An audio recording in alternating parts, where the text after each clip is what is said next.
नमस्कार मित्रांनो, आमच्याकडे येत आहे पाऊस. सगळीकडे पाणी पाणी झालेलं आहे. हा आहे आमचा गावचा व्ह्यू.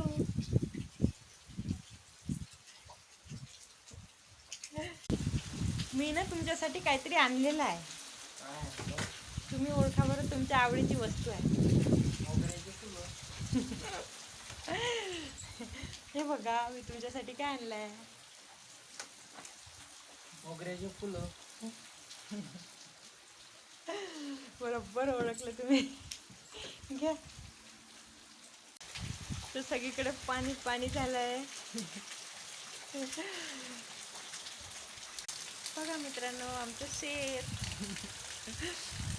दाण्यामध्ये पण पाणी पाणी साचलंय. तर भेटूया पुढच्या ब्लॉगमध्ये. तोपर्यंत बाय बाय.